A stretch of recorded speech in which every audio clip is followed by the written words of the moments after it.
개미야, 뭘 그렇게 덜덜 떨면서 봐? 전세 사기 하루 이틀이야? 난 마스터했어.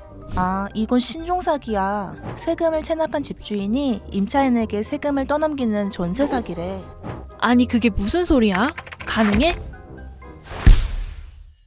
지난 8월 기준 악성 임대인에게 당한 전세 사기 2,160건 중 67.6%인 1,459건이 20대와 30대 청년 임차인이었어요. 이들이 전세 사기를 당한 금액은 2,877억 원으로 나타났습니다. 여기에 최근에는 세금을 체납하게 하는 신종 사기 수법까지 나타났어요. 갭투자 깡통 전세 많이 들어봤어요.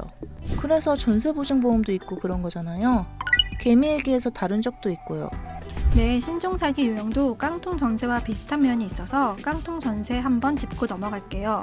올해 자금 조달 계획서를 분석해보니 최근 8개월 사이 자기 자본은 하나도 들이지 않고 대출과 전세를 끼고 주택을 매입한 수가 최소 2만 건이 넘었습니다.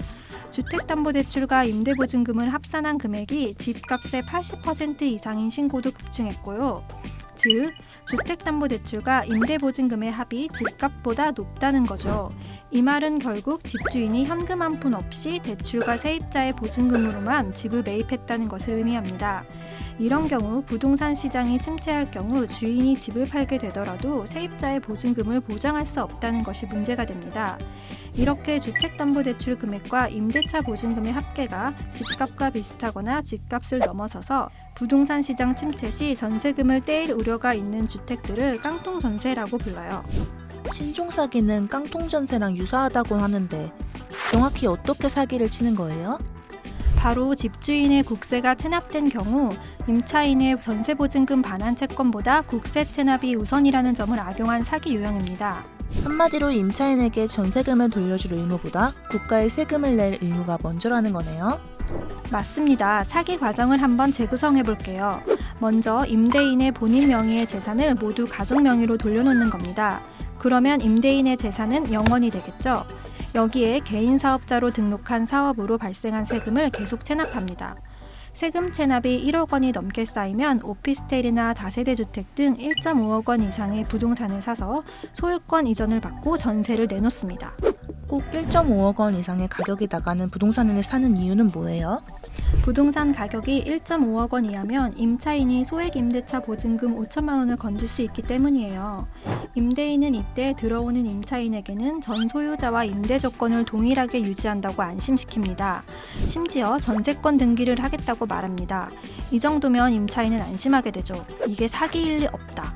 그런데 몇 달 뒤 세입자는 갑자기 부동산 권리침해 사항으로 집이 경매에 넘어간다는 압류장을 받게 됩니다. 집주인이 세금 체납을 했기 때문이죠. 국세기본법에 따르면 국세는 다른 채권의 우선에 징수되므로 국세 체납액이 많은 임대인에 대한 국가의 세금 추진 과정에서 전세 보증금이 보호받지 못하게 됩니다. 아, 그럼 제 전세금으로 집주인의 미납세금을 대신해주게 되는 거군요. 저는 전세자금을 돌려받지 못하고요. 너무 무섭네요. 네, 세금 체납은 임차인을 구하기 전에 벌어진 일이죠. 국세기본법 제35조 1항 국세, 가산금 또는 체납처분비는 다른 공과금 기타의 채권에 우선하여 징수한다고 나와 있어요. 집주인의 세금 체납으로 주택이 공매로 넘어가면 세입자가 보증금을 못 받는 경우가 생깁니다. 임차인이 전입신고와 확정일자를 받았더라도 이보다 먼저 체납한 세금이 있으면 집이 공매로 넘어갔을 때 순위가 밀려나기 때문이죠. 그럼 이걸 어떻게 막을 수 있나요? 일단 전세 거래를 할 때 임대인의 국세 완납 증명서와 지방세 완납 증명서를 요구해야 합니다. 물론 집주인이 증명서를 임차인에게 보여줄 의무가 없기 때문에 거절하면 혹시 모를 사태를 예방하기 위해 전세 계약을 하지 않는 편이 좋겠죠. 거기다가 세금 체납은 등기부 등본에 두세 달 늦게 공시되기 때문에 당장 등기부 등본을 떼어봐도 깨끗한 경우가 있어요. 등기부 등본만 믿고 있으면 안 되는 이유입니다. 이런 전세 사기를 막기 위해서 세입자가 정보 제공을 요청할 수 있는 기관에 세무서를 포함해 계약 체결 전에 임대인의 체납 사실 여부를 확인할 수 있도록 하는 법안이 발의됐지만 아직 통과되지 않은 상태입니다. 너무 무서워요. 경매로 넘어가는 경우에도 돌려받기 힘들다던데 이건 구제할 방법이 있나요? 세금 체납이 정보의 비대칭을 이용한 사기라면 경매는 변제 순서에서 세입자가 은행보다 뒷순위로 밀릴 수밖에 없는 구조 때문에 벌어지는 유형이에요. 현행법은 세입자가 주민등록 전입신고를 완료한 다음 날부터 보증금에 대한 권리를 부여해요.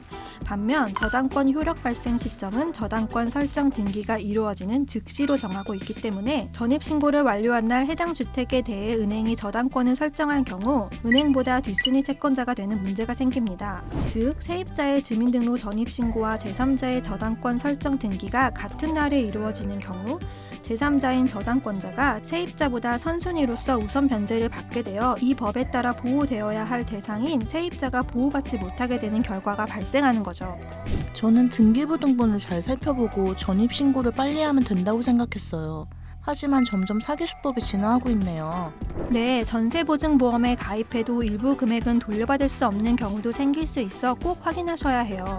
전세보증보험이 많이 알려졌지만 여전히 가입하지 않는 경우도 많아 피해가 발생하고 있거든요. 개미야, 너무 무섭다. 중고나라 사기처럼 사기 수법이 점점 진화하고 있어. 그래, 그래서 매번 이렇게 공부를 해야 한다니까.